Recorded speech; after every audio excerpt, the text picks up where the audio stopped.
Okay, so since the vast majority of Americans know absolutely nothing about like circumcision, and especially its origins, like when and why it became part of American culture, like why it's done, because lots of people just say because everyone else does it, and that's so you're gonna perform a surgery for absolutely no reason. That's pretty insane. But okay, so the reason it started, which I guess was considered valid back then, that made sense back then, and is totally like crazy ancient superstition these days, is uh the ancient tribal custom of foreshell cutting, the blood sacrifice of foreshell cutting, entered American popular culture in the early 1900s, like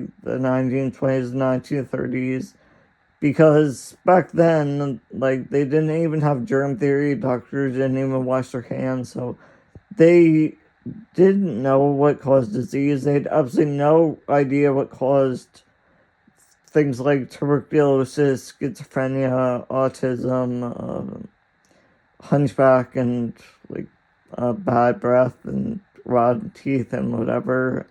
So they figured it was a masturbation because I guess like Puritanism was still a Puritanism still had strong influence in the early 1900s, and really Puritanism is anything that causes pleasure is seen as bad. It's considered like a sin against God or whatever. So and I guess the anti-masturbation movement, like, yeah, prudish. It was at least in English-speaking countries like England, the United States, Canada, Australia, and New Zealand.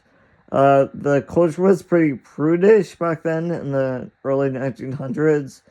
So, well, Americans started cutting the nails of their children. It was both boys and girls back then.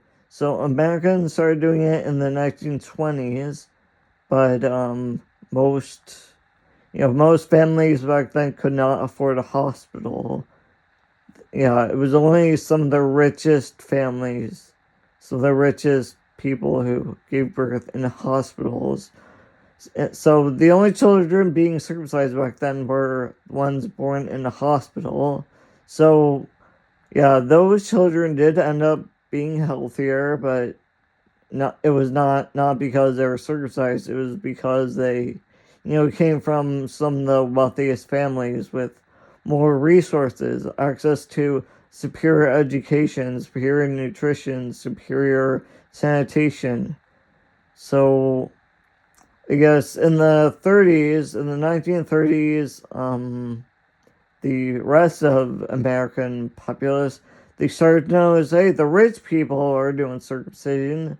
So I guess like the rich people, they just wanted to be like the rich people. So they figured, okay, then we'll all do it, and we'll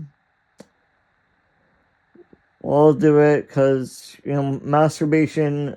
Lots of people had a very strong belief that masturbation and loss of semen caused like an imbalance in the body. I guess the four humors theory of medicine was still considered like a valid thing back then. So they figured losing semen would cause like an imbalance in the body, and it might cause a person to develop like autism, OCD, or schizophrenia, or whatever, and that's why they started saying, "Oh, it's so much cleaner and healthier, so much cleaner and healthier."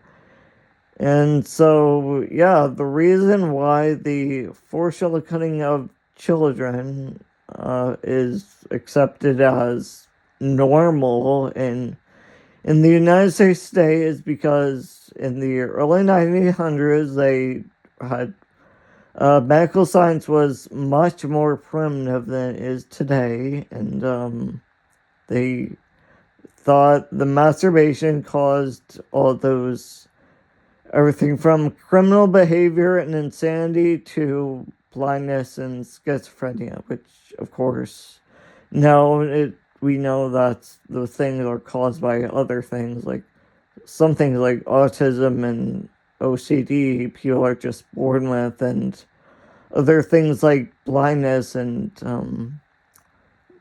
rheumatoid arthritis could be caused by either just old age or sometimes a vitamin A deficiency, sometimes nutritional deficiencies, and so yeah, it's all religious. So the reason why circumcision or gel mutilation is accepted as, quote, normal these days is because back then they were very religious, evangelical doctors.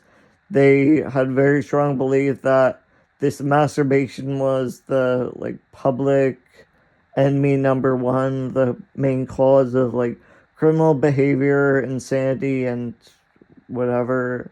They thought it was the biggest threat to society, and they thought by removing the most sensitive part of the penis and also pouring carbolic acid on the clitoris or the vulva was kind of done back then, or female circumcision was also not a crazy thing back then. People just did it as normal, and so yeah, it's the ancient tribal blood sacrifice continues to be a thing today because, well, one, it makes a lot of money, and two, the evangelical doctors thought it would minimize libido and the pain. They did circumcision without anesthesia back then. They wanted to cause as much pain as possible. It was intended to be really painful because they thought the pain would traumatize children to make it so they don't touch their genitals, to prevent them from playing with themselves, and they thought that would stop them from masturbating and reduce their libido so they have as little sex as possible, only for reproduction, and they thought that would prevent all the diseases caused by masturbation. But now we know that masturbation does not cause any diseases, and circumcision does not stop children from masturbating anyways. So now it's just senseless mutilation. I mean, if the genitals were necessary for the all important task of producing babies and more humans, then I'm sure the Puritans would have done castration to make it so people could not or to completely remove all genitals. So I hope you learned something today. Whatever. Bye.